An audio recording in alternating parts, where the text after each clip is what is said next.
Good day, everyone. This is April from Android Authority. HTC made the first Nexus phone, Samsung made the second and third, and LG has just recently taken its turn with the fourth in the form of the Google Nexus 4. With the Samsung Galaxy S3 GT i9 300 currently among the most sought-after phones around the world, does the Nexus have enough beef and charm to steal some of the limelight from Samsung's phone? Let's talk about that in the rest of this review. Physically, the two phones have almost similar size and girth. The Galaxy S3, though, is slightly taller and wider than the Nexus 4, yet it is also thinner and a bit lighter. Regardless, my hands can't distinguish which one is heavier. The front gives each phone its distinctive look. On the Nexus 4, it's all glossy black with no accent at all, not even capacitive buttons. It's truly minimalist, reserved, and somewhat mysterious. I actually like this kind of sly and seductive ambience on the Nexus 4.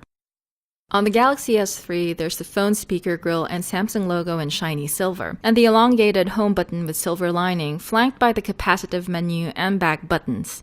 Compared to the simple and plain front on the Nexus 4, the Galaxy S3's front appears a bit busy but without compromising style or class.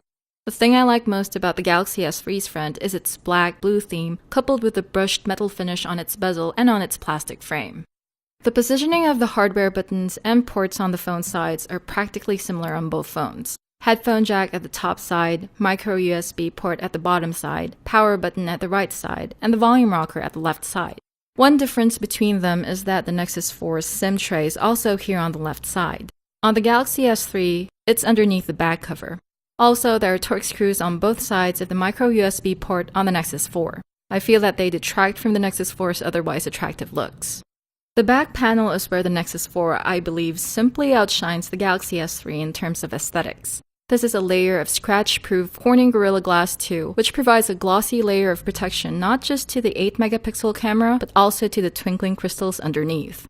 Although I personally believe it is overkill and something a simple person like me can live without, this interesting back cover design creates some kind of three-dimensional illusion. These two logos, for example, appear to float in the air when you view the back panel from a certain angle. The Nexus 4's back certainly makes up for its front simplicity. While I don't mind the crystals, I do mind that this back cover is non-removable, which means the battery is not user-replaceable, which means I'm disappointed. The back of the Galaxy S3 is quite simple. No flashy or showy designs here, no glitter or twinkling crystals. Just the elegance of simplicity, marked by glossy bluish-gray polycarbonate with a brushed metal finish. The 8-megapixel camera, flash, and loudspeaker grille are lined up in a row at the top, as if quietly asserting that that is the most functional place and arrangement for the said elements. The Nexus 4's pretty and extremely fascinating back panel pales in comparison to the removability of this back cover, not to mention the Galaxy S3's user-replaceable battery. There are several other goodies accompanying this removable cover. For one, the microSD card slot is here. Such slot is non-existent on the Nexus 4, which means that the Galaxy S3 lets you enjoy more storage than what has been built into your phone. Another nice thing about this removability is that of personalizability.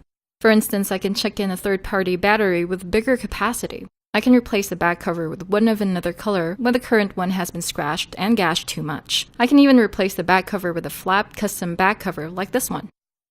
Undoubtedly, these two phones have stunning and terrific displays, showing crisp and vivid images.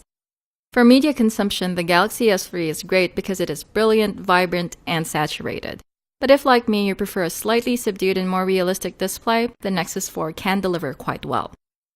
Their screen sizes are almost similar, 4.7 inches on the Nexus 4 and 4.8 inches on the Galaxy S3, both in high definition and both covered in Corning Gorilla Glass 2.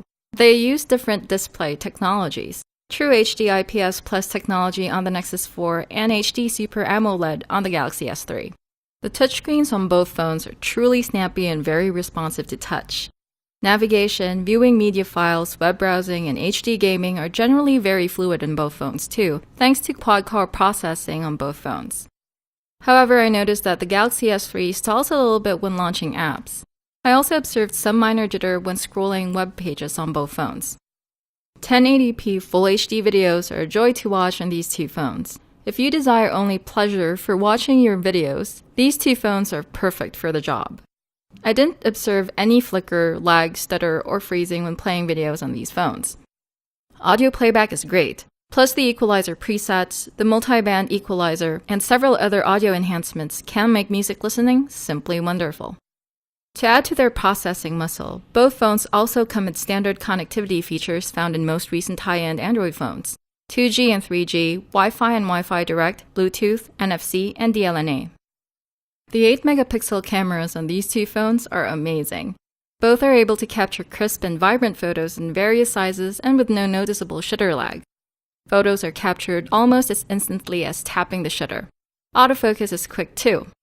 These cameras can record videos up to 1080p Full HD resolution, but you can also choose lower resolutions. The Nexus 4 brings all the standard features provided by the Android 4.2 stock camera app, including the photosphere function and time-lapse recording. The Galaxy S3 carries the standard features of the earlier Jelly Bean stock camera app, but with several great additions from Samsung such as Burst Shot, Best Photo, Share Shot, Voice-Activated Shutter, and Image Stabilization for videos. Both phones run Jelly Bean. The Galaxy S3 came out initially with Android 4.0 Ice Cream Sandwich, but recently received official upgrades to Android 4.1 Jelly Bean, an earlier version. The Nexus 4 has the most recent version, 4.2.1. And being a Google Experience device, the Nexus 4 will be one of the first to receive the newest and latest Android version when it comes. The Nexus 4 runs pure Google Android, so it's an unblemished experience of Android as Google intended. The Galaxy S3, meanwhile, is still Android to the core, but with Samsung's TouchWiz Nature UX gracing its user interface. Needless to say, Samsung's TouchWiz is one of the most feature-rich, most user-friendly, and prettiest mobile user interfaces. Powering all those features on the Galaxy S3 is a 2100 mAh lithium-ion battery with published talk time of 12 hours on 3G.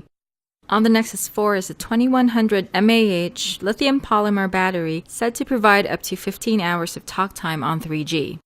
In theory, these batteries supply enough power to last beyond usual working hours, but then again, these are estimates, and the battery life on your phone will depend on your actual usage pattern. There's more to the Nexus 4 and the Galaxy S3 than I can justifiably cover in this very brief comparison. I've discussed most of their major highlights, and I hope you'll be able to make up your mind, get off that fence, and decide which one of these two you're going to spend your hard-earned cash on. What is it going to be for you? Google Nexus 4 or Samsung Galaxy S3? Leave a comment and let us know. Get more Android news and reviews from AndroidAuthority.com and from our YouTube channel. This is April from Android Authority.